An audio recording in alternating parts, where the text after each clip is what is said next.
भारतीय CDS general Anil Chauhan ने एतराफ़ किया कि ऑपरेशन सिंदूर के दौरान हिंदुस्तानी फौज का 15% वक्त जाली खबरों में ज़ाया हुआ।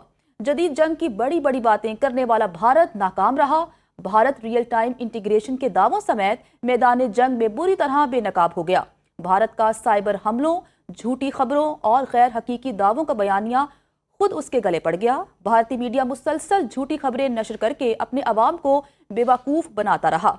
भारतीय सीडीएस जनरल अनिल चौहान ने एतराफ़ किया कि ऑपरेशन सिंदूर के दौरान हिंदुस्तानी फौज का 15% वक्त जाली खबरों में ज़ाया हुआ। जदीद जंग की बड़ी बड़ी बातें करने वाला भारत नाकाम रहा। भारत रियल टाइम इंटीग्रेशन के दावों समेत मैदान जंग में बुरी तरह बेनकाब हो गया। भारत का साइबर हमलों, झूठी खबरों और गैर हकीकी दावों का बयानिया खुद उसके गले पड़ गया। भारतीय मीडिया मुसलसल झूठी खबरें नशर करके अपने अवाम को बेवकूफ़ बनाता रहा। वज़ीर दाखिला मोहसिन नकवी ने इस्लामाबाद में JUIFA के सरबराह मौलाना फजलुर रहमान से उनकी रिहाइशगाह पर मुलाकात की। पाक भारत कशीदगी के बाद खित्ते की सूरत हाल पर गुफ्तगू की गई। मजीद जानते हैं अपने नुमाइंदे नईम जंजुआ से। नईम, बताइएगा कि मुलाकात में क्या क्या बातचीत हुई?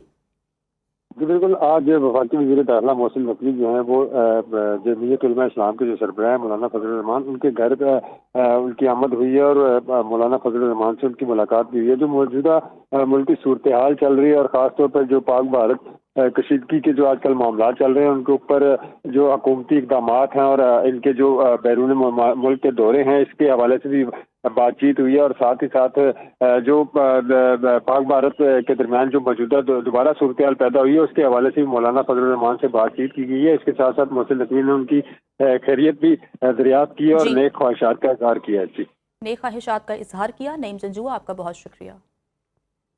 पाकिस्तान स्टॉक मार्केट में तेजी के नए रिकॉर्ड कायम हो गए। 100 इंडेक्स पहली मरतबा 1,21,000 की पॉइंट्स की नफसाती सतह उबूर कर गया। इंडेक्स 1,21,338 पॉइंट्स की सतह को छूने में कामयाब। पाकिस्तान स्टॉक मार्केट में मस्बत रुझान जारी है। इस हवाले से मजीद जानते हैं नुमाइंदा सुनो न्यूज़ मोहम्मद लुकमान से। लुकमान, अपडेट कीजिए। जी बिल्कुल, सुबह से ही जो है बड़ा मुस्बत रुझान है पाकिस्तान स्टॉक मार्केट में। और इस वक्त भी जो अगर आप देखें तो पाकिस्तान की हिस्ट्री में पहली दफा जो इंडेक्स है 1,21,338 पॉइंट की रिकॉर्ड सतह पर पहुंच गया। और पहली दफा एक अरसे के बाद ऐसा हुआ है कि जो 1,21,000 क्रॉस किया है। इससे पहले जो रिकॉर्ड था वो 1,20,797 पॉइंट का था, जो कि अप्रैल में जो कायम हुआ था ये रिकॉर्ड। यकीनन इसकी बुनियादी वजूहात में तो दो फैक्टर बड़े हैं कि एक बजट से जो उम्मीदें हैं जो स्टॉक ब्रोकर्स को, इसकी वजह से इन्वेस्टमेंट बहुत आ रही है इसका, और इसका सारी की सारी जो बाइंग हो रही है वही स्टॉक मार्केट जहाँ पे फरोख्त ज्यादा थी आज वो बाइंग है। और इसमें सब एक अक्रॉस द बोर्ड बाइंग हो रही है।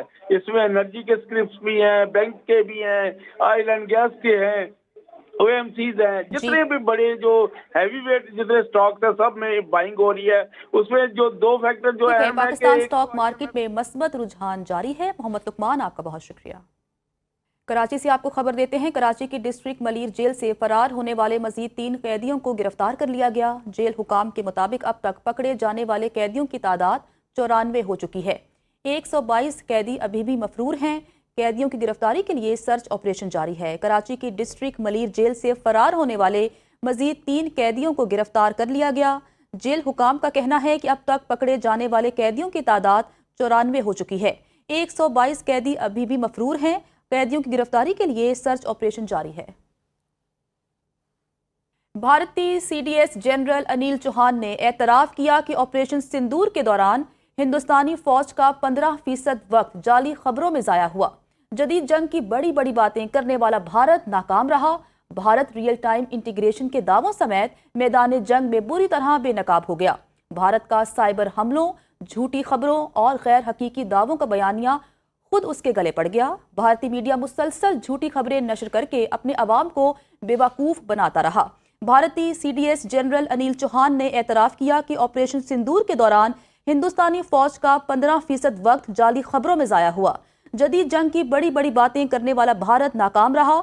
भारत रियल टाइम इंटीग्रेशन के दावों समेत मैदान जंग में बुरी तरह बेनकाब हो गया। भारत का साइबर हमलों, झूठी खबरों और गैर हकीकी दावों का बयानिया खुद उसके गले पड़ गया। भारतीय मीडिया मुसलसल झूठी खबरें नशर करके अपने अवाम को बेवकूफ़ बनाता रहा।